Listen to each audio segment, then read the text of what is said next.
Hell would probably be not the best place you wanted to be. It'd be like agony and really hot probably.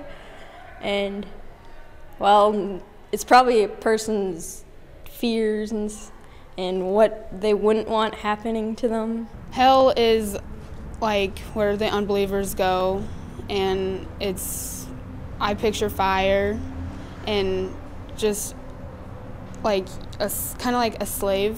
Hell is a dark and evil and bad place with like the devil, and I know I've heard you're on fire and you got like maggots eating you alive, and not very pleasant.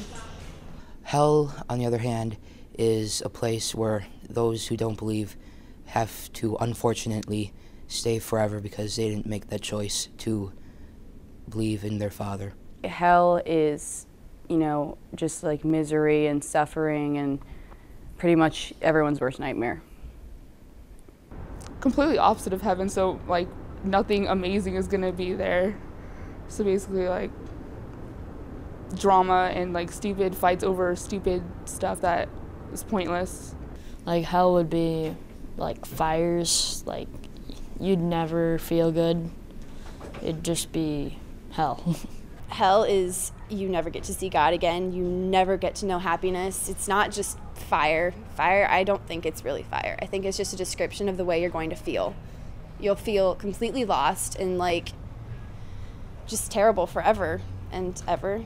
Well, I've always thought of hell like as everybody pictures it as being fiery and full of flames, but I just think of it as like the devil comes up to each of us like individually and puts us through more pain than we can possibly ever bear and like suffering, and we know every day that if we would have like made the wrong step that if we hadn't made the wrong step that we could be in heaven right at that point, and that everything would be a billion times better than it would have been when we're in hell.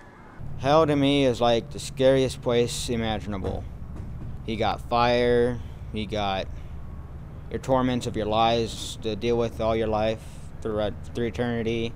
Eternity is a long time.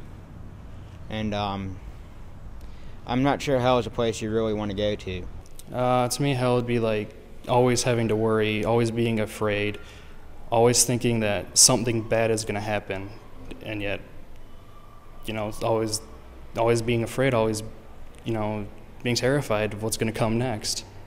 Something different entirely to what paradise looks like. You don't really want to be there. Well, I think that hell would be not necessarily like the hot thing, but just like knowing that the separation and like your chance is over. You know what I mean? That's just got to be horrible, knowing that you have no hope at all. And I think that'd be worse than fire or anything, just knowing that you're pretty much, you messed up and you need to live forever with that decision.